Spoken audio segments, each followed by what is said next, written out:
మధ్యాహ్న కాల సమయంలో మమ్మల్ని సజీవ లెక్కలో ఉంచుకొని మీ సన్నిధిని పడే స్థలంలోనైనా ప్రభా మమ్మల్ని అందరినీ చేర్చుకొని నీ వాక్కుల ద్వారా మాతో మాట్లాడుతున్నందుకే మీకు వందనాలు తండ్రి, స్తోత్రం తండ్రి. నేను ఎండలో అయినప్పటికీనైనా బిడ్డలంతా కూడా నేను క్షేమంగా ఇక్కడికి వచ్చినారు, దాన్ని బట్టి మీకు వందనాలైనా. రాలేని బిడ్డలు కూడా ఆశీర్వదించండి, దీవించండి. వచ్చిన ప్రతి ఒక్కరి మీద మీ మెండైన దీవెనలు కుమ్మరించండి. నేను వాక్యం చెప్పబోతుంది నేను కాదు, కానీ మీ ఆత్మతోడితో మీరే నాతోనూ మాతోనూ మాట్లాడమని, సమయోచితమైన జ్ఞానంతోనైనా ప్రభా మీరు మమ్మల్ని నింపమని, పరిశుద్ధాత్మ శక్తిని ఇక్కడైనా ప్రతి ఒక్కరి మీద కుమ్మరించమని మా ప్రభు ప్రియకుమార్ని సేపేట ప్రార్థించి ప్రతిమాలు వేడుకుంటున్నాం తండ్రి. ఆమేన్, ఆమేన్. ఫస్ట్ వాక్యం చెప్పిన బ్రదర్కి బట్టి ప్రభు పేట వందనాలు తెలియపరుచుకుంటున్నాము. మనకు అందరికీ అర్థమైంది కదా విషయం అంతా కూడాను. అంటే చాలా విషయాలు ఉంటాయి, బట్ సమాజంగా కూడుట మానుకోకూడదు. ఏవి జరిగినప్పటికీ కూడాను అందరము ఏక మనసుతో దేవుని దగ్గరికి రాగలిగితే చక్కగా ఆయనే కార్యాలు సఫలం చేస్తారు. ఎందుకు? సంఘం ఎవరిది? సంఘము మనది కాదు, దేవునిది. సంఘము యేసుక్రీస్తు ప్రభువారు, ఆయనే తల. మనందరం ఒక్కొక్క అవయవంగా మనం పనిచేస్తేనే సంఘం సరిగ్గా ఉంటుంది. కాబట్టి వచ్చే దినాలు సమాజంగా కూడుకుంటూ మానుకోకూడదు. ఎవరైనా బలహీనపడిపోతూ ఉంటే అయ్యో వాళ్ళని బలపరిచేవారిగా ఉండాలి. ఆత్మీయంగా మనం ఇంకా వాళ్ళతో మాట్లాడుతూ ఉండాలి, వాళ్ళకి ఫోన్ చేసి ప్రార్థనలు చేసేవారిగా ఉండాలి. ఇవన్నీ కూడా ఒకరితో ఒకరు మనం హెచ్చరిక చేసుకుంటూ ముందుకు వెళ్ళగలిగితే సంఘం బలంగా ఉంటుంది. అనేకమైనటువంటి అభిప్రాయ భేదాలు కూడా ఏమీ రాకుండా ఉంటాయన్నమాట. అప్పుడే ఎవరు పనిచేస్తారంటే పరిశుద్ధాత్మ దేవుడు పనిచేస్తాడు. ఊరికే ఫోన్లు చేసుకొని పిచ్చి మాటలు మాట్లాడుకునే దానికంటే కూడాను ఫోన్ చేసుకొని ప్రార్థనల గురించి, మీ ప్రార్థన విజ్ఞాపనల గురించి, నాకు ఇది ఉంది సో దాని గురించి మీరు ప్రార్థన చేయండి, లేకపోతే పలానా వ్యక్తికి ఇంకొక సమస్య ఉంది అతని గురించి కూడా మీరు ప్రార్థన చేయండి అని, ఇలాంటి ప్రార్థనలకు సంబంధించిన శక్తివంతమైన విషయాలు, దేవుని యొక్క వాక్యాలకు సంబంధించినటువంటి మాటలు, ఒకరిని బలపరిచేటటువంటి వాక్యాలు. మీకు ఆ టాలెంట్ ఉంది, మీరు చక్కగా చెప్పగలుగుతారు, లేకపోతే మీకు ఆ ప్రార్థన చేసే శక్తి ఉంది, మీరు ప్రార్థన చేయండి. మీరు పాట చక్కగా పాడతారు, ఈసారి పాట పాడండి. ఇలా ఒకరినొకరు పురికొల్పుకుంటూ ఉంటే కనుక మనకి సంఘం ఇంకా మంచిగా నిలబడగలుగుతుంది. ఈరోజు స్పిరిచువల్ గ్రోత్లో మనందరం ఆ విధంగా ఎదగాలని చిన్న విషయం ద్వారా దేవుడు మాట్లాడి ఉన్నారు. ముఖ్యమైన విషయంలోకి మనం వెళ్ళిపోదాము. ఒకసారి ఈ దినం వాక్య భాగంలోకి కొరింథీయులకు రాసినటువంటి 2వ పత్రిక 10వ అధ్యాయము అపోస్తలుడైన పౌలు గారు ఈ దినం అంతా మాట్లాడడానికి ఇష్టపడుతూ ఉన్నారు. చూడండి, 2వ కొరింథీయులకు రాసిన పత్రిక 10వ అధ్యాయము 4-5 వచనాలు ఒకసారి మనం చూసుకోగలిగితే అందరూ తీయండి. 2వ కొరింథీయులకు రాసిన పత్రిక 10వ అధ్యాయము 4-5 వచనాలు. మా యుద్ధోపకరణములు శరీర సంబంధమైనవి కావు, కానీ దేవుని ఎదుట దుర్గములను పడద్రోయ జారినంత బలము కలవై ఉన్నవి. హల్లెలూయా, హల్లెలూయా. పౌలు గారు ఇక్కడ మాట్లాడుతూ, కొరింథీ సంఘంతో మాట్లాడుతూ, మా యొక్క యుద్ధోపకరణాలు, మేము కూడా యుద్ధానికి వెళ్ళేటప్పుడు ఎలా వెళ్తారు? యుద్ధానికి వెళ్ళే సైనికుడు తనకు కావాల్సిన యుద్ధ ఉపకరణాలు అంటే తనకు కావాల్సినటువంటివన్నీ ఆయుధాలను తీసుకొని యుద్ధ భూమిలోకి వెళ్తాడు కదా, అదంతా మనకు తెలుసు. ఏమీ లేకుండా యుద్ధ భూమిలో నిలబడితే అతను చనిపోతాడు కదా. అట్లనే ఇక్కడ పౌలు గారు కూడా ఏమంటున్నారంటే, మేము కూడా కొన్ని యుద్ధోపకరణాలను ధరించుకున్నాము, కానీ ఇవి మీరు అనుకుంటున్నట్టు లేకపోతే సైనికులు ధరించుకున్నట్టు ఉన్నటువంటి యుద్ధోపకరణాలు కాదు, కానీ మాకున్నటువంటి యుద్ధోపకరణాలు ఏంటి అంటే, చూడండి అక్కడ ఏమంటారంటే, మా యుద్ధోపకరణాలు శరీర సంబంధమైనవి కావు, కానీ దేవుని ఎదుట దుర్గములను పడద్రోయ జాలినంత బలము కలిగినవి. ఏంటి ఆ యుద్ధోపకరణాలు? పౌలు గారు మాట్లాడుతున్నటువంటి యుద్ధోపకరణాలు మామూలుగా సైనికుడు వేసుకునే యుద్ధాలు కాకుండా మా దగ్గర కొన్ని యుద్ధ ఉపకరణాలు ఉన్నాయి. అవి ధరించుకొని మేము వెళ్తూ ఉన్నాము. వాటి వల్ల మేము ఏం చేయగలుగుతున్నాము అంటే దుర్గములను పడద్రోయ జాలినంత బలము కలిగినవి. సాతాను పెడుతున్నటువంటి అనేకమైనటువంటి కట్టడలు మన చుట్టూ, అనేకమైన దుర్గములు, అంటే అది ఒక పెద్ద పెద్ద కొండలను మన చుట్టూ ఏర్పాటు చేసి, ఈ కొండను నువ్వేం కదిలించలేవు, ఇంత పెద్ద సమస్య నేను నీకు పెడుతున్నాను చూడు అని చెప్పి మనల్ని భయపెడుతూ ఉంటుంది కదా. భయపెడుతూ ఉంటే ఇదిగో ఇక్కడ మాట్లాడుతూ ఉన్నారు పరిశుద్ధాత్మ దేవుడు, వాటన్నిటిని పడద్రోయగలిగినటువంటి శక్తి కలిగినటువంటి యుద్ధ ఉపకరణాలు మా దగ్గర ఉన్నాయి. ఏంటి ఆ యుద్ధ ఉపకరణాలు? ఏంటో ఆ ఉపకరణాలు మనందరం కనుక చూసుకోగలిగితే మనందరికీ తెలుసు. ఇప్పటి వరకు కూడాను మనం ఏం చేసాం? దేవునికి ఏం చేసాం? ఇప్పటి వరకు పాటల ద్వారా ఆరాధన, ఆరాధన, స్తుతి ఆరాధనల మీద ఆయన ఆసీనుడయ్యేటటువంటి దేవుడు. ఒకసారి చూడండి, కీర్తనలు 8వ అధ్యాయం 2వ వచనంలో మనం చూసుకోగలిగితే, కీర్తనలు 8వ అధ్యాయము 2వ వచనం, సాతాను పెట్టేవాడు అన్నిటినీ కూడా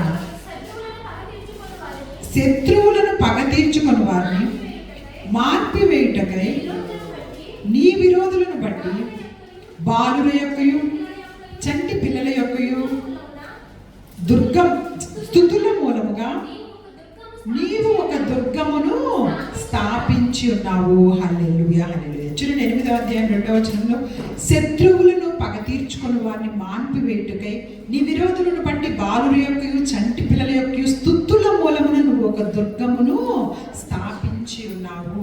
చంటి పిల్లలు, బాలురు అంటే దేవుని యొక్క దృష్టిలో, వాక్యంలోకి ఇప్పుడే వచ్చిన వారిని దేవుడు చంటి పిల్లలుగాను బాలులుగాను చూస్తూ ఉంటాడు. అంతేగాని నిజమైన చంటి పిల్లలు నిజమైన స్థితులు చేయగలుగుతారా?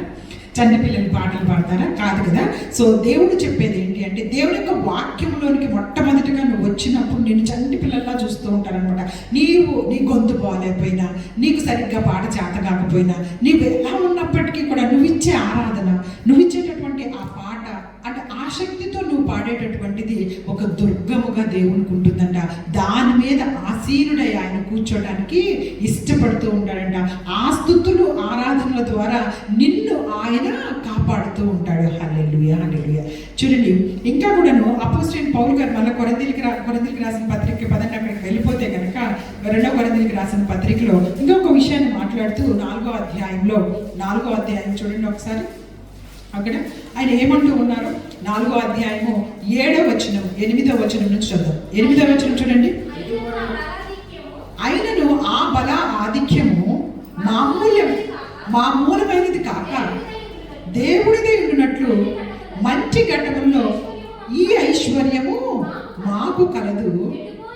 ఎటు పోయినను శ్రమపడుచున్నను ఇరికింపబడిన వారము కాము. ఈ వాక్యం బాగా వినండి అందరూ. ఎడ్డుపోయినను శ్రమపడుచున్నను ఇరికింపబడిన వారము కాము, అపాయములో ఉన్నను కేవలము ఉపాయము లేని వారము కాము, తరమపడుచున్నను దిక్కు లేని వారము కాము, పడద్రోయబడినను నశించు వారము కాము. హల్లెలూయా, హల్లెలూయా. ఇవన్నీ కూడా ఎన్ని కష్టాలు ఉన్నాయి మాకు చూడండి అని చెప్తూ పౌలు గారు ఏమంటే, చాలా శ్రమలు, ఎట్టుపోయినా కానీ శ్రమలే. ఎటు వెళ్ళి వాక్యం సువార్త చెప్దామన్నా కానీ అటువైపు నుంచి మాకు శ్రమలుగానే ఉన్నాయి. కానీ ఆ శ్రమలలో ఇరికింపబడటం లేదు. ఎవరు తప్పిస్తున్నారు? దేవుడే మమ్మల్ని తప్పిస్తూ ఉన్నాడు. అపాయములు, చాలా అపాయాలు వస్తున్నాయి, కానీ ఉపాయం లేని వారిగా దేవుడు మమ్మల్ని చేయడం లేదు. అలాగే తరమపడుచున్నాం. ప్రతి చోటకి వెళ్ళినప్పుడు కూడా అక్కడ మేము తరమపడుచున్నాం, కానీ ప్రతి చోట దేవుడు మరలా మాకు దిక్కులేని వారిలో వదిలిపెట్టట్లేదు. మాకు ఏదో ఒక ఏర్పాటు చేస్తూనే ఉన్నారు. అలాగే ఇంకా పడద్రోయబడుతున్నాం, కానీ చాలాసార్లు పడిపోతున్నాం, కానీ నశింప చేయట్లేదు దేవుడు. హల్లెలూయా, హల్లెలూయా. ప్రతి క్షణము కూడాను మమ్మల్ని నుంచోబెడుతూనే ఉన్నారు. ఎలా నుంచోబెడుతున్నారంటే, మా దగ్గర ఉన్నటువంటి యుద్ధోపకరణాలు మీరు అనుకుంటున్న లాంటివి కాదు, కానీ కేవలం ఆయనను ఆరాధించుకుంటూ, ఆయనను స్తుతించుకుంటూ మేము ముందుకు వెళ్ళిపోతూ ఉంటే ఆ ఆరాధనలు, స్తుతులు మనందరికీ తెలుసు. పౌలు శీలను బంధించినప్పుడు ఏమైంది? పౌలు శీలని మనందరికీ తెలుసు, జైల్లో ఇందాక పాట కూడా పాడుకున్నాం కదా. బంధించినప్పుడు చెరసాల యొక్క బ్రద్దలు అయిపోయింది. వారి ఇరువురిని కూడా దేవుడు బయటకు తీసుకొని వచ్చాడు. తీసుకురావడమే కాదు, అక్కడున్న జైలు అధికారి కూడాను, ఆ కుటుంబం అంతా కూడా రక్షింపబడింది. హల్లెలూయా, హల్లెలూయా. కాబట్టి వారికి ఎన్నో ఇబ్బందులు, ఎన్నో కష్టాలు. ఈరోజు మనందరితో ప్రభు అయిన క్రీస్తు వారు కూడా మనతో మాట్లాడడానికి ఇష్టపడుతూ ఉన్నారు. ఈ దినం నువ్వు నేను ఇక్కడికి ఎందుకు వచ్చి ఉన్నాము? ఆ దినంలో కూడా యేసుక్రీస్తు ప్రభు గారి దగ్గరికి చాలా మంది కొన్ని రకాలైనటువంటి విషయాలు కొనుక్కొచ్చారు. కొంతమంది దేనికి వచ్చేవాళ్ళు? యేసుక్రీస్తు ప్రభు వారు బోధ చేస్తున్నప్పుడు. కొంతమంది శోధించడానికి, కొంతమంది స్వస్థతల కోసం. హల్లెలూయా. మరికొంతమంది ఆత్మపూర్ణంగా వచ్చిన వాళ్ళు కూడా ఉన్నారు. నిజంగా ఆత్మీయ స్థితిలో వాక్యం తెలుసుకోవాలని వచ్చిన వాళ్ళు కూడా, శోధించడానికే వచ్చిన వాళ్ళు, లేకపోతే స్వస్థతల కోసం వచ్చిన వాళ్ళే కాదు, నిజంగా వాక్యాని కోసము ఇక్కడ కూడా మనలో అనేక మంది అనేక రకాలైనటువంటి వాటి కోసం వచ్చి ఉండొచ్చు. ఒకసారి మత్తయి సువార్తలో మనందరికీ తెలిసిన ఈ వచనం చూడకుండా మన నోటికి రావాల్సినటువంటి వచనం అది. ఎన్నోసార్లు మనం మాట్లాడుకుంటూ 11వ అధ్యాయం 28వ వచనం. ఇది చూడకుండా ఎంతమంది చెప్పగలుగుతారు? నెక్స్ట్ వీక్ నేను చూస్తాను. చూడకుండా ప్రయాసపడి భారం మోయుచున్న సమస్త జనులారా ఫినిష్ చేయాలి. నేను మీకు విశ్రాంతి కలుగజేతును. ఎందుకు విశ్రాంతి కలుగజేస్తాను? ఆ తర్వాత వచనం కూడా, నేను సాత్వికుడను దీన మనసు కలవాడను కనుక మీ మీద నా కాడి ఎత్తుకొని నా యొద్ద నేర్చుకొనుడి, అప్పుడు మీ ప్రాణములకు విశ్రాంతి దొరుకును. ఈ వచనం అందరికీ తెలుసా? తెలీదు. సమస్త భారం మోస్తున్నటువంటి జనులందరినీ ఎవరిని పిలుస్తున్నాడు దేవుడు? ఓన్లీ క్రైస్తవులుగా మారిన రండి అంటున్నారా? కాదు. సమస్త జనులారా నా యొద్దకు రండి, ప్రయాసపడి భారం మోసుకుంటున్న సమస్త జనులారా. మీరు ప్రయాసపడి భారం మోసుకుంటున్నారు ఈ లోకంలో. ఆ భారం మోస్తున్న మీరు అందరూ కూడా నా యొద్దకు రండి, నా యొద్దకు వచ్చి ఏం చేయాలని చెప్తూ ఉన్నారు చూడండి. నా యొద్దకు రండి, నేను మీకు విశ్రాంతి కలుగు చేస్తాను. ఎప్పుడు నేను మీకు విశ్రాంతి కలుగు చేస్తాను? విశ్రాంతి కలుగు చేస్తాననే పదానికి ముందుగా దేవుడు కొన్ని కండిషన్స్ పెడతాడు. నేను సాత్వికుడను దీన మనస్సు కలవాడిని కనుక మీ మీద నా కాడి ఎత్తుకొని నా యొద్ద నేర్చుకొనుడి. హల్లెలూయా, హల్లెలూయా. ఇక్కడ నీకు ఎప్పుడు విశ్రాంతి? భారం మోస్తున్నావు, కరెక్టే, ప్రయాసపడి భారం మోస్తున్నావు, నీ జీవిత భారాన్ని అంతా మోస్తూ ఉన్నావు. నువ్వు జీవితం అనే సముద్రంలో నువ్వు ఈదుకుంటూ వెళ్తా ఉన్నావు. అయితే ఎప్పుడైతే చూడండి, సముద్రంలోకి ఒక పెద్ద షిప్ను తయారు చేసినప్పుడు ఆ షిప్ని లోపలికి వదిలేటప్పుడు ఆ షిప్ తయారు చేసిన వ్యక్తి అది లోపల సముద్రంలోకి ప్రయాణం చేయగలదని వదులుతాడా, లేకపోతే మునిగిపోవాలని వదులుతాడా? ప్రయాణం చేయగలదనే దానిని అన్ని హంగులు తయారు చేసే కదా సముద్రంలోకి వదిలిపెడతాడు. నా జీవిత సముద్రంలో దేవుడు కూడా ఈ లోకంలో మనల్ని అన్నీ చేసి ఈ జీవిత సముద్రంలో నువ్వు ఖచ్చితంగా ఈదగలవు, ఈ సముద్రాన్ని నువ్వు ఖచ్చితంగా నెగ్గగలవు అని తెలిసే నిన్ను సృష్టించాడు. హల్లెలూయా, హల్లెలూయా.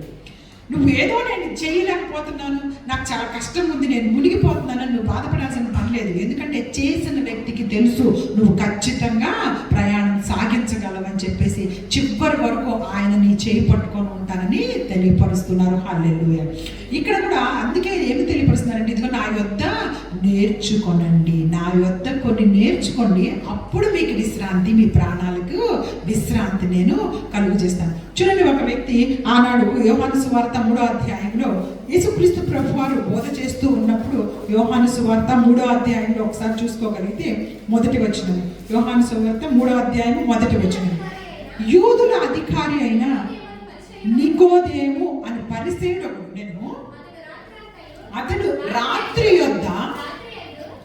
యందు ఆయన యొద్దకు వచ్చి, బోధకుడా, నువ్వు దేవుని యొద్ద నుండి వచ్చిన బోధకుడు అని నేను ఎరుగుదును. దేవుడు అతనికి తోడై ఉంటేనే కానీ నీవు చేసిన సూచక క్రియలు ఎవరునూ చేయలేడని ఆయనతో చెప్పారు. అందుకే అతనితో, ఒకడు క్రొత్తగా జన్మించితేనే కానీ అతను దేవుని రాజ్యంలో చూడలేడని నీతో నిశ్చయంగా చెప్పుచున్నాను అని.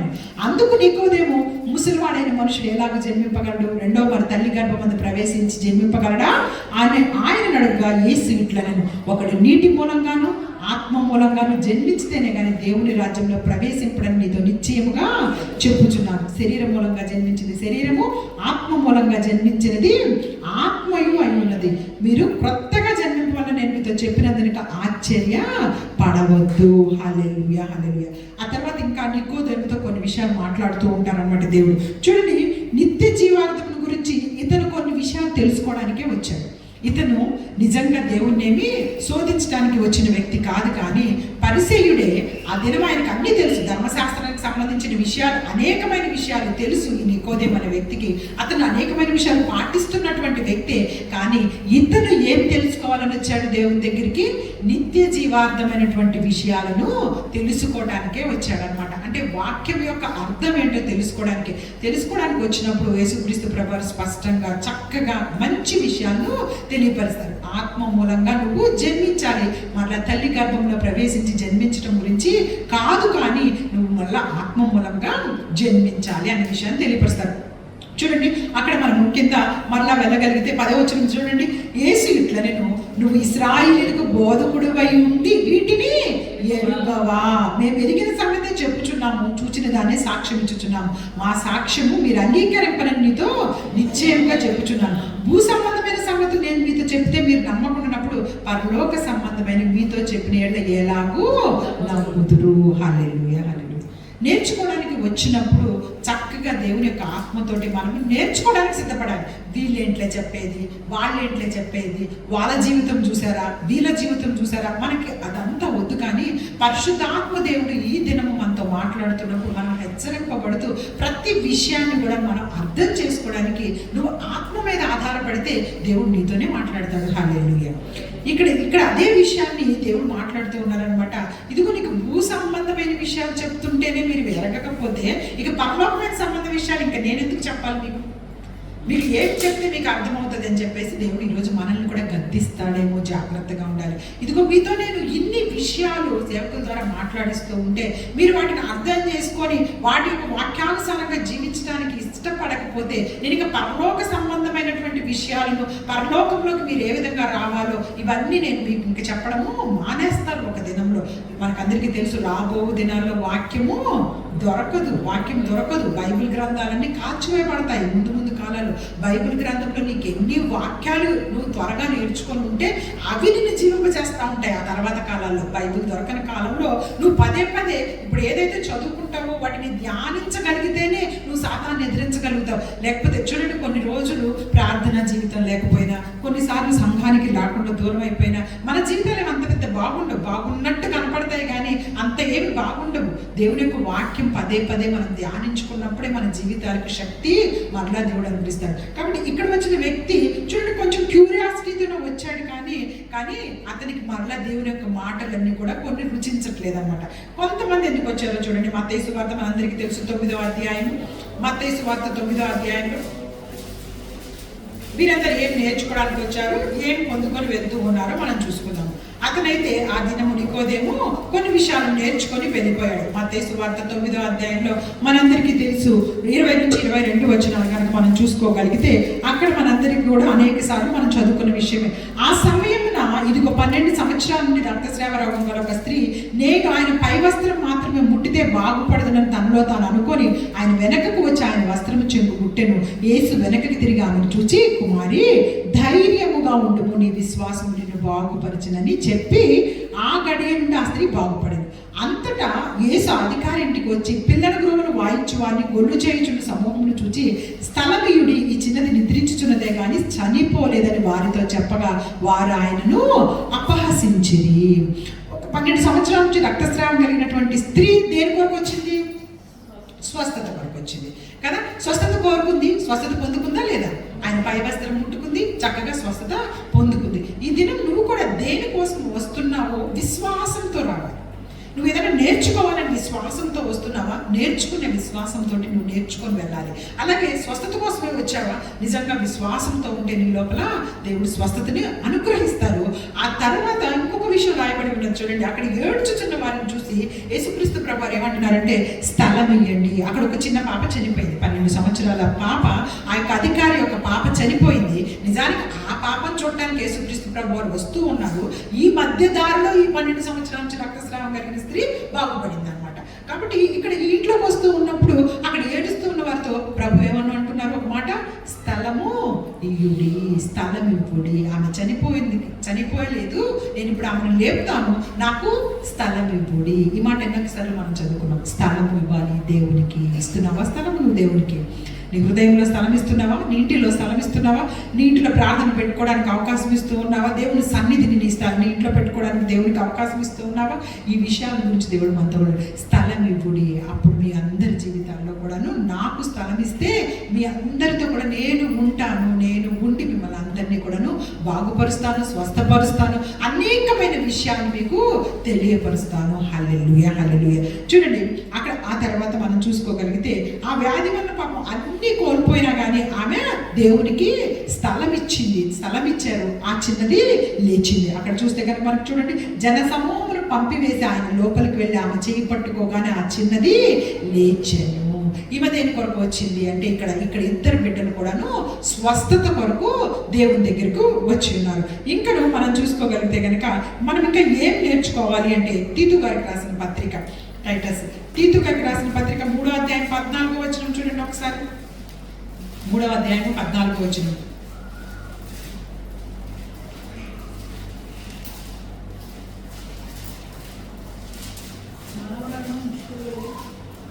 3వ అధ్యాయము 14వ వచనం. మనవారును నిష్ఫలులు కాకుండా నిమిత్తము అవసరమును బట్టి సమయోచితమైన సత్క్రియలు శ్రద్ధగా చేయుట నేర్చుకొనవలెను. ఏం నేర్చుకోమంటున్నారు దేవుడు? మరొకసారి ఇదిగో నా దగ్గరకు వచ్చి నేర్చుకోండి అంటున్నారు. నేర్చుకోవడానికి కొంతమంది ఏమో వాక్యాన్ని నేర్చుకోవడానికి వస్తున్నారు, కొంతమంది ఏమో స్వస్థతల కోసం నేర్చుకుంటూ వెళ్ళిపోతున్నారు. అయితే ఇక్కడ దేవుడు మరలా మనతో మాట్లాడుతున్నారు. మనవారు నిష్ఫలులు కాకుండా నిమిత్తం అవసరమును బట్టి సమయోచితమైన సత్క్రియలు శ్రద్ధగా చేయటం నేర్చుకోండి. ఇక్కడ ఒక మంచి మాటను వాడుతున్నారు దేవుడు. ఇది మనందరికీ అవసరం, చాలా ముఖ్యమైన విషయం. సమయోచితమైన సహాయాన్ని చేయమంటున్నాడు దేవుడు. అవసరాన్ని బట్టి మీరు ఎలా పడితే అలా సహాయం చేయాల్సిన పని లేదు కూడా. కానీ మీరు సత్క్రియలు చేసేటప్పుడు కూడా ఏం చేయమంటారంటే అవసరాన్ని బట్టి సమయోచితముగా సత్క్రియలు శ్రద్ధగా చేయట నేర్చుకోనవలెను. హల్లెలూయా, హల్లెలూయా. ఇది చాలా ముఖ్యమైన విషయం అన్నమాట. మనం అనుకుంటూ ఉంటాం దేవుడిలో ఉన్నాం కాబట్టి, అడిగారు కాబట్టి కంపల్సరీ చెయ్యాలి కొన్ని విషయాలు అని చెప్పేసి చెయ్యాలి. కానీ సమయోచితంగా అవసరాన్ని బట్టి శ్రద్ధగా సత్క్రియలు చేయటం కూడా మనము నేర్చుకోవాలనే విషయాన్ని దేవుడు ఈరోజు మనతో మాట్లాడుతూ ఉన్నారు. ఇంకా మనం చూసుకోగలిగితే మత్తయి సువార్త 9వ అధ్యాయం 13వ వచనం చూడండి. ఇంకా ఏం నేర్చుకోవాలో మత్తయి సువార్త 9వ అధ్యాయం అక్కడే 13వ వచనము అందరికి తీయండి. మత్తయి సువార్త 9వ అధ్యాయం 13వ వచనం. అయితే నేను పాపులను పిలవవచ్చితిని కానీ నీతిమంతులను పిలవ రాలేదు కనుక కనికరమునే కోరుచున్నాను కానీ బలిని కోరను అను వాక్య భావం ఏమిటో వెళ్ళి నేర్చుకొనుడి. మరలా ఇక్కడ దేవుడే చెప్తున్నారు, యేసుక్రీస్తు ప్రభువారు ఏం చెప్తున్నారు? ఏం నేర్చుకుంటారు మీరు? ఏం నేర్చుకుంటారు అంటే, నేను పాపులను పిలువచ్చితిని కానీ నీతిమంతులను పిలువ రాలేదు, కనికరంనే కోరుచున్నాను కానీ బలిని నేను కోరటం లేదు. దీని యొక్క వాక్య భావం ఏంటో అర్థం చేసుకోండి, వెళ్ళి వాక్య భావాన్ని నేర్చుకోండి. అంటే ఏంటి? మీరు అందరూ కూడాను ఇతరుల పట్ల కనికరం చూపేవారిగా ఉండాలి. ప్రతి ఒక్కరు ఒకరి పట్ల ఒకరు కనికరం చూపేవారిగా, జాలిపడేవారిగా, ఇందాక తెలియపరిచినట్టుగా తొట్టిల్లిన కాళ్ళను సడలిన కాళ్ళను బలపరుచుకుంటూ తొట్టిల్లుతున్న వారిని నిలబెట్టేవారిగా ఉండాలని తప్పించేసేసి ఇక్కడ బలులు అర్పించారా లేదా, మీరు కానుకలు ఇచ్చారా లేదా, మీరు బలులు ఇచ్చేసారా అంటే కానుకలు ఇచ్చేసారంటే సరిపోతుందిలే, మీరు ఏ తప్పులు చేసినా కానీ ఒక 100 రూపాయలు ఇచ్చేసి వెళ్ళిపోండి అని కొన్ని చోట్ల వింటా ఉంటాం కదా.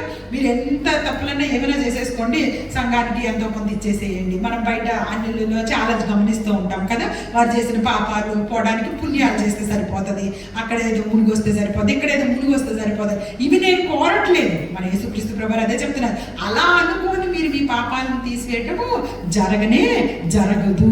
ఇది కేవలం నా యందు విశ్వాసం ఉంచి, నా యందు మీరు విశ్వాసం ఉంచితే మిమ్మల్ని నీతిమంతులుగా తీర్చుతాను. ఈ వాక్య భావం యొక్క అర్థం ఏమిటో నా దగ్గరకు వచ్చినప్పుడు నేర్చుకోవాల్సిన విషయాలు. అక్కడ సత్క్రియలు సమయోచితంగా అవసరాన్ని బట్టి ఎలా మీరు చేయాలో నా దగ్గరకు వచ్చినప్పుడు నేర్చుకోండి. అలాగే ఇంకా మనం చూసుకోగలిగితే మార్కు సువార్తలో ఒకసారి 13వ అధ్యాయం కూడా చూడండి. 13వ అధ్యాయం 28వ వచనం. మార్కు సువార్త 13వ అధ్యాయం 28వ వచనం. అంజూరపు చెట్టును చూచి ఒక ఉపమానము నేర్చుకొనుడి. ఇక్కడ క్లియర్గా నేర్చుకొనుడి అనే మాటలు మీరు గమనించుకుంటూ ఉండండి. అంజూరపు చెట్టును చూచి ఒక ఉపమానము నేర్చుకొనుడి, దాని కొమ్మ ఇంకా లేతదై చిగురించినప్పుడు వసంతకాలం సమీపముగా ఉన్నదని మీకు తెలియను. ఆ ప్రకారమే మీరు ఈ సంగతులు జరుగుతూ చూచినప్పుడు ఆయన సమీపమునే ద్వారము దగ్గరే ఉన్నాడని తెలుసుకోనండి. ఇవన్నీ జరుగు వరకు ఈ తరం గతింపదని నిశ్చయంగా మీతో చెప్పుచున్నాను. ఆకాశము భూమి గతించును కానీ నా మాటలు గతింపవు. హల్లెలూయా, హల్లెలూయా. ఇక్కడ ఒక గొప్ప విషయం. అంజూరపు చెట్టు ఎవరికి సూచన? ఎవరికైనా తెలుసా? అంజూరపు చెట్టుని బైబిల్ గ్రంథంలో ఎవరికి సూచన? అంజూరపు చెట్టు ఒక ఉపమానం నేర్చుకోండి, దాని కొమ్మ ఇంకా లేకపోతే చిగురిస్తూ వసంతకాలం సమీపంగా ఉన్నదని మీకు తెలియను. మీరు నేర్చుకోవాల్సిన విషయం ఏంటో తెలుసా? అంజూరపు చెట్టు ఇశ్రాయేలు ప్రజలకు సూచన. హల్లెలూయా. ఇశ్రాయేలు ప్రజలకు సూచన. అంజూరపు చెట్టు చిగురించుతుంది అంటే ఆ యొక్క ఇశ్రాయేలు యొక్క ప్రాంతం యొక్క అభివృద్ధి అందరికీ వినపడుతూ ఉంటుంది. వినపడుతుందా లేదా? ఈరోజు ప్రపంచంలో. ఎక్కడికి వెళ్ళినా కానీ ఆ యొక్క దేశం గురించి మాట్లాడుకుంటారా, మాట్లాడుకోవట్లేదా? ఎలాగా ఆ దేశం విజయం సాధిస్తుంది? చుట్టుపక్కల అన్ని శత్రు దేశాలు, దగ్గరగా చుట్టుపక్కల 20 అరబ్ దేశాలు చుట్టుపక్కల వాళ్ళకి ఎప్పుడు కూడాను యుద్ధములు రెడీగా ఉన్నటువంటి ప్రదేశం మధ్యలో ఇప్పటికీ కూడా చక్కగా చిగురిస్తమే కాకుండా ప్రపంచం మొత్తానికి కూడాను ఒక మంచి అభివృద్ధి అయినటువంటి దేశంగా, అనేకమైన టెక్నాలజీస్, ఇంకా మనందరికీ తెలుసు అనేకమైన అవార్డ్స్ మనకి అంటే జ్ఞానానికి సంబంధించిన అవార్డ్స్ ఇచ్చిన, ఏదైనా సరే టెక్నాలజీకి సంబంధించిన అవార్డ్స్ ఇచ్చిన ప్రతి ఒక్క దాంట్లో కూడా ఒక ఇజ్రాయేలీయుడు కంపల్సరీ ఉంటాడు. అలాంటి జ్ఞానం కలిగినటువంటి ఆ యొక్క ఇజ్రాయేల్ దేశం చిగురించుతూనే ఉన్నప్పుడు మీరు కాలం సమీపంగా ఉందని తెలుసుకోండి. హల్లెలూయా. ఇది చాలా ముఖ్యమైన విషయం అనమాట. దాని కొమ్మ ఇంకా లేకపోతే చిగురించినప్పుడు వసంతకాలం సమీపంగా ఉన్నదని మీకు తెలియను. ఆ ప్రకారమే మీరు ఈ సంగతులు జరుగుట చూస్తున్నప్పుడు ఆయన సమీపముగా ఉన్నాడు. చాలా దగ్గరగా వచ్చిన సమయాల్లో మనము ఉన్నాము. దేవుడు చాలా దగ్గరగా, ఆయన రాకడ చాలా దగ్గరగా ఉందన్న సమయం. ఎందుకంటే ప్రపంచం అంతా కూడా ఇశ్రాయేలు వైపు చూస్తుంది. ఇశ్రాయేల్ని ఎట్లయినా సరే నాశనం చేయాలని చెప్పేసి ఒక దినం ప్రపంచ దేశాలు ఆలోచన చేస్తాయి. అలాంటి సమయంలో నేను సమీపముగా ఉన్నాను, నేను వెంటనే వచ్చేస్తాను. ఇది మీరు తెలుసుకోండి అన్న విషయాన్ని ఎవరు తెలియపరుస్తున్నారు ఇక్కడ? ప్రభువైన యేసుక్రీస్తు వారు స్వయంగా మాట్లాడుతున్న మాటలు. ఈ మాటలు చూడండి, ఆయన సమీపముడు ద్వారం దగ్గరే ఉన్నాడని తెలుసుకోండి. ఇవన్నీ జరిగే వరకు ఈ తరము గతింపదని నిశ్చయముగా మీతో చెప్పుచున్నాను. తరము జనరేషన్స్ అంతా కూడా తగ్గిపోవు, అవి నశించవు. ఆకాశం భూమి గతిస్తాయి కానీ నా మాటలు గతించవు. హల్లెలూయా, హల్లెలూయా. ఇది కూడా మీరు నేర్చుకోండి. ఆ అంజూరపు చెట్టు దగ్గరకు వచ్చినప్పుడు మీకు ఆ విషయం తెలిసిపోవాలి. ఇశ్రాయేల్ చిగురిస్తుంది, ఇశ్రాయేల్ గురించి అందరూ మాట్లాడుకుంటూ ఉన్నారన్నప్పుడు దేవుని యొక్క రాకడ చాలా సమీపంగా ఉందన్న విషయం మనము గ్రహించాలంట. అలాగే ఇంకా మనం చూసుకోగలిగితే మార్కు సువార్తలోని 1వ అధ్యాయం 35వ వచనంలో ఏం నేర్చుకోవాలి చూడండి. 1వ అధ్యాయం 35వ వచనంలో ఇది మనందరం, ఆయన పెద్దలకడనే లేచి ఇంకనూ చాలా చీకటి ఉండగానే బయలుదేరి అరణ్య ప్రదేశములకు వెళ్ళి అక్కడ ప్రార్థన చేయుచుండెను. హల్లెలూయా, హల్లెలూయా. ఇక్కడ ఏం నేర్చుకోమంటున్నారు? ఆయన పెద్దల కడనే లేచి వాళ్ళు ఎంతమంది? డ్యూటీకి వెళ్ళేవాళ్ళు. హల్లెలూయా, అందరినీ దేవుడు ఆశీర్వదించాడు. పెద్దల కడనే లేచి ఇంకా చాలా చీకటి ఉండగానే బయలుదేరి అరణ్య ప్రదేశం, ఆయనకంటే అక్కడ స్థలం లేదు కాబట్టి ఆయన అరణ్య ప్రదేశం. మీరు అరణ్య ప్రదేశాలకు వెళ్ళక్కర్లేదు, మీ ఇంట్లో మోకరించి ప్రార్థిస్తే చాలు. అరణ్య ప్రదేశంకు వెళ్ళి అక్కడ ప్రార్థన చేయుచుండెను. నక్కలకు పక్షులకు బొరియలు ఉన్నాయి కానీ మనుష్య కుమారుడు తలదాచుకోవడానికి లోకంలో స్థలము లేదు అన్నమాట యేసుక్రీస్తు ప్రభువు మాట్లాడారా లేదా? నక్కలకి ఆకాశ పక్షులకి స్థలం ఉన్నాయంట. నక్కలు ఎలాంటివి? కన్నింగ్ ఫెలోస్ కదా, కన్నింగ్ చేసేవి అంటే అంతా కూడా మోసం చేస్తూ ఉంటాయి. నక్క చాలా మోసం చేస్తూ ఉంటుంది. నక్కలకి కూడా బొరియలు ఉన్నాయి. ఆకాశ పక్షులు ఎలాంటివి? ఒక దగ్గర సరిగ్గా ఉండవు, అవి ఒక దగ్గర ఇక్కడే ఉండు అంటే అక్కడ ఉండవు, అక్కడ అవి అలా తిరుగుతూనే ఉంటాయి అన్నమాట. అంటే మనం కూడా ఎలా పడితే అలా తిరుగుతూనే ఉంటాం. అంటే ఇలాంటి నక్కలు లాంటి మనుషులకి, ఆకాశ పక్షులు లాంటి మనుషులకి స్థలం ఉంది కానీ నీతిమంతుడైన మనుష్య కుమారుడు తలదాచుకోవడానికి ఈ లోకంలో స్థలం లేదు. కాబట్టి ఆ అరణ్య ప్రదేశానికి వెళ్ళి తండ్రితో ఏకాంతంగా ప్రార్థన చేసుకునేవాడు. మనం కూడా పొద్దున్నే లేచి ప్రార్థన చేసుకోవడం ఎక్కడ నేర్చుకోవాలి ఆయన దగ్గర నుంచి. హల్లెలూయా, హల్లెలూయా. కనీసం ఒక 2 నిమిషాలైనా అలా లేచి ప్రార్థన చేసుకొని మళ్ళీ పడుకోగలిగినా పర్వాలేదు కానీ పెద్దల కన్నే చేసే ప్రార్థన దేవుడు ఇష్టపడతారు. ఎందుకంటే ఆయన మాదిరి చూపించెళ్ళారు కాబట్టి ఈ లోకంలో. అలాగే మనం ఒకసారి ఇంకొకటి చూసుకోగలిగితే యోహాను సువార్త 6వ అధ్యాయం 11వ వచనం చూడండి. యోహాను సువార్త 6వ అధ్యాయం 11వ వచనం. యోహాను సువార్త 6వ అధ్యాయం 11వ వచనం. యేసు ఆ రొట్టెలు పట్టుకొని కృతజ్ఞతాస్తుతులు చెల్లించి కూర్చున్న వారికి వడ్డించెను. హల్లెలూయా, హల్లెలూయా. చాలమ్మా. అలాగూ చేపలను కూడా వారికి ఇష్టమైనంత మట్టుకు వడ్డించెను. అంటే ఇక్కడ ఏం నేర్చుకోమంటున్నారు ఆ వచనంలో? చదవండి మరలా. యేసు ఆ రొట్టెను పట్టుకొని కృతజ్ఞతాస్తుతులు చెల్లించి కూర్చున్న వారికి వడ్డించిన. ఏం నేర్చుకోవాలి? నీకు ఉన్నదాన్ని ఎత్తి పట్టుకొని కృతజ్ఞతాస్తుతులు చెప్పగలిగే స్థితిలో నేర్చుకోవాలి. నీకు ఏమి ఇచ్చాడో దానిని, నీకు చిన్న ఉద్యోగం ఇచ్చాడో ఆ చిన్న ఉద్యోగాన్ని ఎత్తి పట్టి నాకు చిన్న ఉద్యోగం ఇచ్చినందుకు నీకు కృతజ్ఞతలు దేవా అని నువ్వు చిన్న విషయాల్లో నమ్మకంగా ఉంటే పెద్ద పెద్ద విషయాలు అప్పచెప్తాడు దేవుడు. నువ్వు చిన్న విషయంలోనే నమ్మకంగా లేకపోతే పెద్ద విషయాలు ఎవరు అప్పచెప్తారు చూడండి. మనమైనా అంతేనా? ఇంటికి మన ఇంట్లోకి వచ్చే వాళ్ళని కానీ లేకపోతే మనం ఏదైనా పనికి పెట్టుకున్న వాళ్ళని కానీ చిన్న చిన్న పనులు చేసినప్పుడే సరిగ్గా చేయకపోతే పెద్ద పెద్ద పనులు చెప్తాము వాళ్ళకి, చెప్పలేము కదా. అలాగే దేవుడు కూడాను ఇదిగో నీకు నేను ఇచ్చిన వాటిని బట్టి ముందు నువ్వు కృతజ్ఞత చెప్పడం నేర్చుకుంటే అప్పుడు పెద్ద పెద్ద వాటిని నీకు అనుగ్రహిస్తానని అది నేర్చుకోండి. కృతజ్ఞతాస్తుతులు చెల్లించడం ఎప్పుడు కూడా మనము మర్చిపోకూడదు. ఎందుకంటే వాక్యం నేర్చుకోవాలి, ప్రార్థన నేర్చుకోవాలి, ఆరాధన ఉంచుకోవాలి, ఇవి ఎప్పుడు చెప్పుకునేవి కదా. ప్రభువైన క్రీస్తు వారిలోకి దేవుని మందిరానికి నువ్వు వస్తూ ఉన్నావు అంటే ముఖ్యమైనవి ఏముండాలి మనకి ఎప్పుడు? బైబిల్ చదువుకోవడం అనేది ముఖ్యమైన విషయము, ప్రార్థన చేసుకోవడం అనేది ముఖ్యమైన విషయము, ఆరాధన చేసుకోవడం అనేది ముఖ్యమైన విషయము. ఇవి ప్రతి దినము మీకు చెప్పాల్సిన పని లేదు, ఇవి కంపల్సరీ చేయాల్సిన పని. అవి కాకుండా మిగతావి నేను చెప్తూ ఉన్నాను. అవి కాకుండా అవి మీకు ఎలాగో తెలుసు అవి చెయ్యాలి.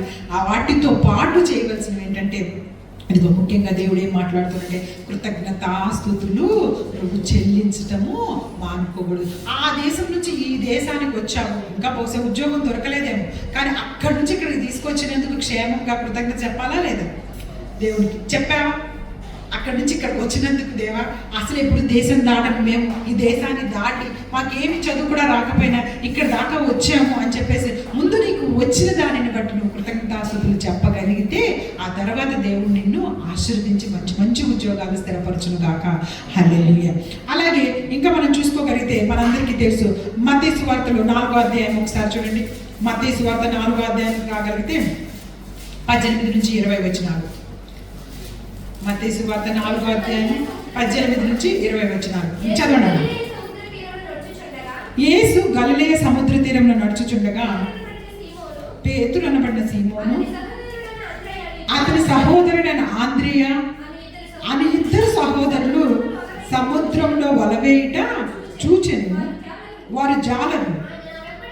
ఆయన నా వెంబడి రండి, నేను మిమ్మును మనుషులకు పట్టు జాలరులుగా చేతునని వారితో చెప్పాను. వెంటనే వారు తమ వలలు విడిచిపెట్టి ఆయనను వెంబడించిరి. హల్లెలూయా, హల్లెలూయా. మళ్ళీ ఆ తర్వాత కూడా ఆయన అక్కడి నుండి వెళ్ళి జబదయి కుమారుడైన యాకోబు, అతని సహోదరుడైన యోహానును మరి ఇద్దరు సహోదరులు తమ తండ్రి అయిన జబదయి యొద్ద దోణిలో తమ వలలు బాగు చేసుకొని చుండగా చూచి వారిని పిలిచెను.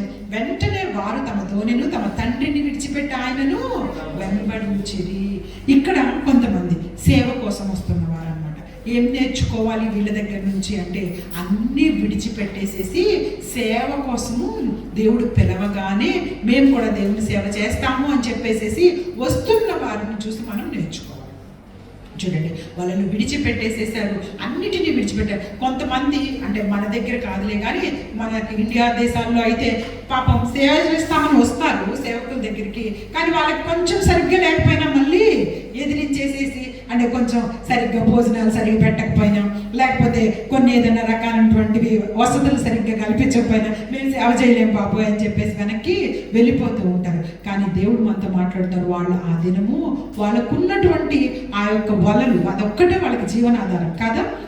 వలలు చేపలు పట్టే వాళ్ళకి ఏముంటుంది? వలనే ముఖ్యమైనటువంటిది, ఇంక దేంతో చేతులతో పట్టుకోరు కదా. కానీ వాళ్ళకు ఉన్నటువంటి ఆ వలను విడిచిపెట్టి దేవుడు పిలవగానే సేవకు వచ్చినటువంటి వారి దగ్గర నుంచి నేర్చుకోవాలి. ఆ సేవలో అనేకమైనటువంటి కష్టాలు ఉంటాయి, అనేకమైన ఇబ్బందులు ఉంటాయి, తర్వాత చివరికి మరణం వరకు దారితీస్తుంది కదా. ఎవరైనా సరే అపోస్తులు మరణం లేకుండా ఉన్నారా?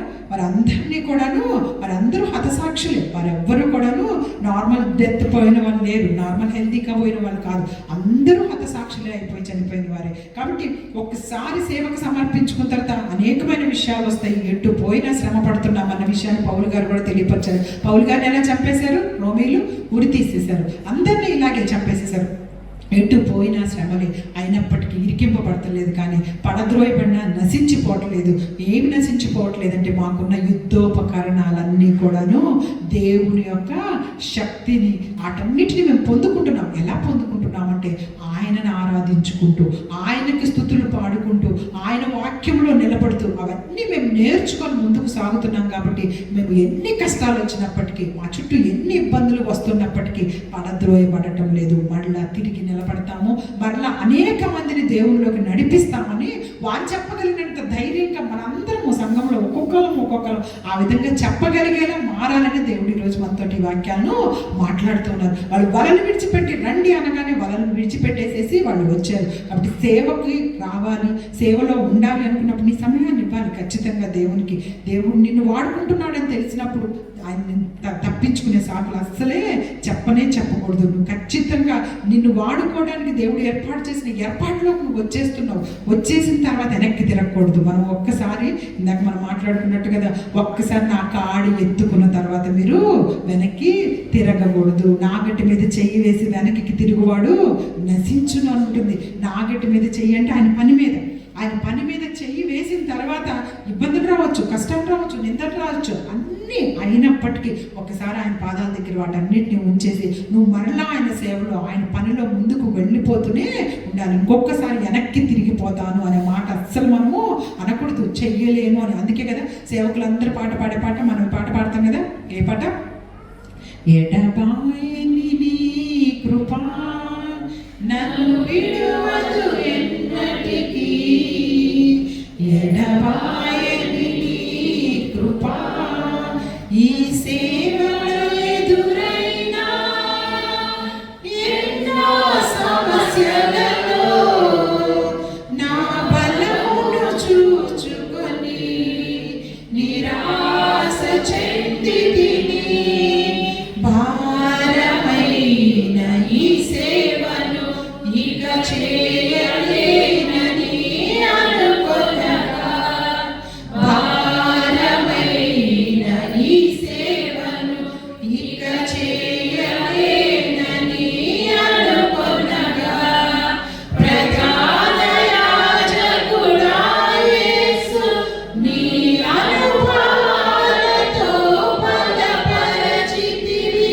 ప్రధాన యాజకుడా యేసు నీ అనుభవాలతో బలపరచితివి.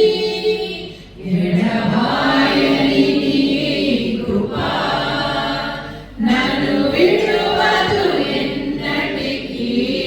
హల్లెలూయా, hallelujah. Thank you so much. అందరు చక్కగా పాఠం చూశారు కదా. మనకి చూడండి, దేవుడు మన పక్షంగా యుద్ధం చేస్తూ ఉంటాడు. ఆయన మన బలహీనతల్లో మనం చూసుకొని నేను చేయలేని ఈ సేవ, అయ్యో చాలా కష్టంగా ఉంది, చాలా ఇబ్బందులు, చాలా నిందలు అనుకుంటూ ఉంటాం. కానీ ప్రధాన యాజకుడుగా ఆయన మన ముందు ఉండి ఇలాంటివన్నీ నేను కూడా పడ్డాను, నేను కూడా భూమి మీద ఉన్నప్పుడు ఇలాంటివన్నీ నన్ను అనేక రకాలుగా శోధించారు. ఆయనకు శోధించినంత శోధన మనకు పెడితే మనం పారిపోతాం, ఏమి చెప్పలేము కూడా. అసలు ఈ మనకు వస్తున్న ఈ చిన్న చిన్న శోధనలకే మనం ఇంత భయపడిపోతున్నాం. ఆయన ఎటు కూర్చున్నా నుంచున్నా ఎగతాలే, ఆయన వెనకెళ్తున్నా ఎగతానికి మాట్లాడుకునేవాళ్ళే, ఆయనను ప్రతి విషయంలో శోధించేవాళ్ళే. అయినప్పటికీ కూడాను అన్నీ తట్టుకొని, అన్నీ ఓర్చుకొని, ఒక స్త్రీలతో మాట్లాడితే ఒక రకమైనటువంటి ఆలోచన, ఇంకొకటి విషయాల గురించి చేస్తే, స్వస్థత చేస్తే ఇంకొక రకమైనటువంటి శోధన, అనేకమైన శోధనలు ఆయనకు కూడా వచ్చినాయి. కానీ ఏ శోధన అప్పుడు కూడా ఆయన పారిపోలేదు.